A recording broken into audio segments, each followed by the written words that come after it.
Morning, everyone. So I think Dr. Craig did a really nice job of kind of setting the scene for my talk, with some of the practical lessons that the avian industry has to share. This morning I just wanted to share our group's approach to planning ahead for if we ever had to face one of these foreign animal disease outbreaks and what we would plan to do with depopulating some of our farms. So initially, as we start these slides off, our assumption is that we'd have to try and depopulate the farm within 24 to 36 hours. Obviously, that would be dependent upon the direction of the USDA and other government agencies that would be involved with the foreign animal outbreak. But as we think about this, we also wonder if it's not an aerosolized virus, we might be able to buy a little bit more time and depopulate a little bit more slowly, again, depending on the direction from the relevant government agencies. Things to consider would be if we did not depopulate immediately, we'd be continuing to bring in feed trucks and other biosecurity risks to potentially spread it to other farms. Also would depend on feral swine population, which in Illinois, similar to Iowa, we luckily don't have a feral swine population at this time. So that makes managing, the way we would manage these carcasses potentially a little bit easier versus if there was an outbreak in Texas or another state with a significant feral swine population. Briefly, I don't want to focus on the actual numbers here in these calculations. This is a slide that I stole from a USDA webinar, but they were calculating the costs and time to depopulate with some of these different disposal methods.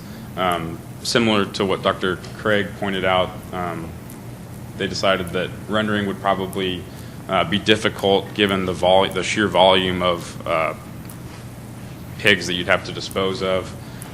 Open burning would be with one of those commercial incinerators is probably also difficult and would require EPA approval, just based on some of the noxious gases that would be released. And then on-site burial would be a very quick method, but would potentially contaminate the groundwater supply. So again, has significant downside as well.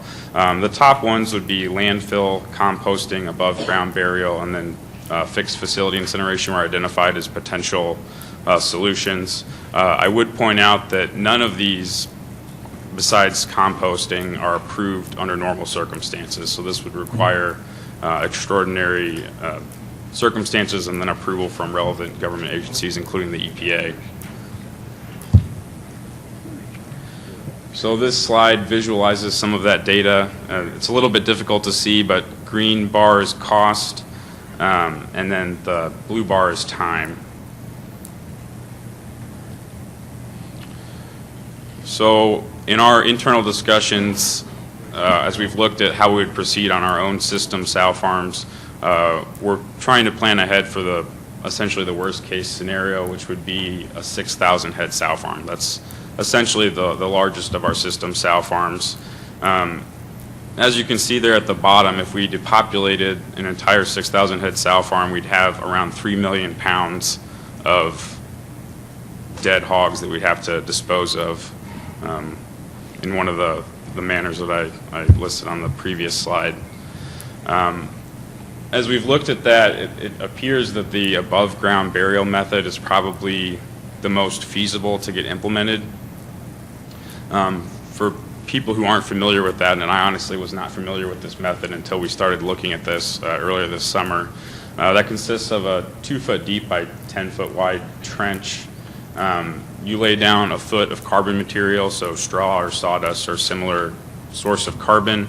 The mortality would be piled one sow high or a similar amount of dead piglets or smaller pigs, and then covered with dirt.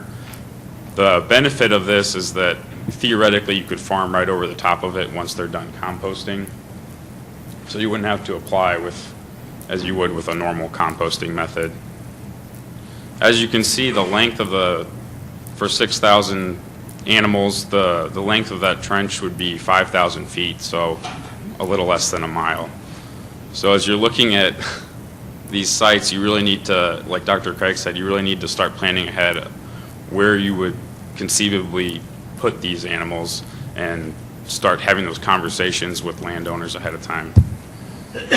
So that's a picture of what that would potentially look like. Obviously a lot bigger scale.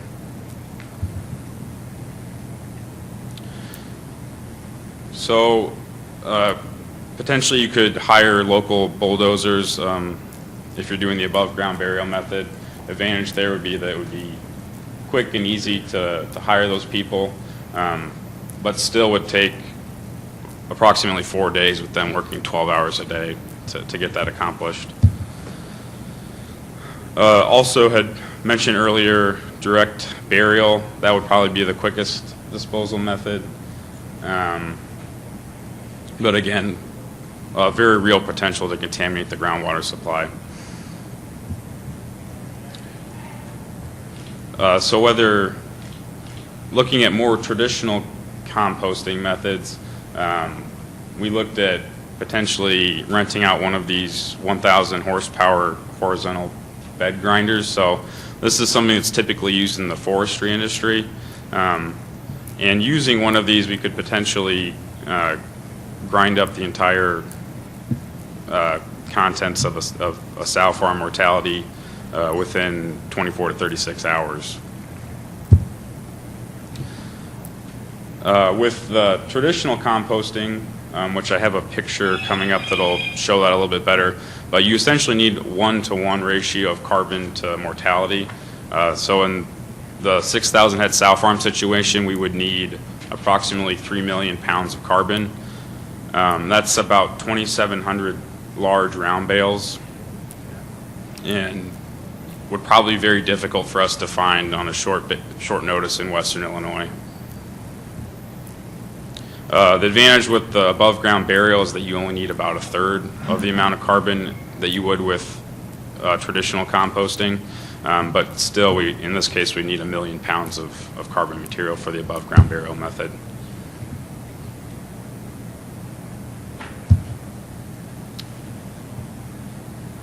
So that works out to about 311 semi-loads if we had sawdust or a similar material to be transporting that way.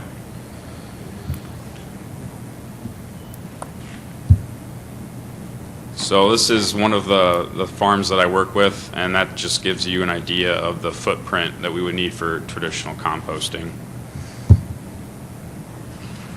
And this kind of gives you a picture of why you need more carbon with the traditional windrows and composting methods. So we'd have a base layer and then could stack a foot of carbon between mortalities and stack those several high. But it would be a lot more vertical height, and we'd have to eventually dispose of the completed compost once we were done with the operation. So that's just some of the price comparison on some of those grinders. So definitely not cheap. But the above ground burial method from our calculations is probably the least expensive of all the options. Dr. Craig had mentioned that landfills would probably be difficult when faced with this amount of mortality.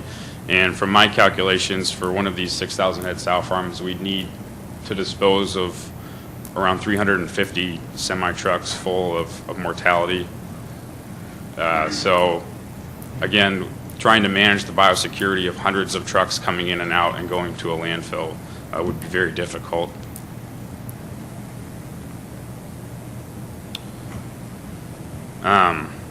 So currently, like Dr. Craig had mentioned, it's important to plan ahead and have a plan. So we're currently mapping this out for all of our system sow farms, thinking about, do we need to stockpile carbon sources, or at least be in contact with people that could supply us in a short amount of time.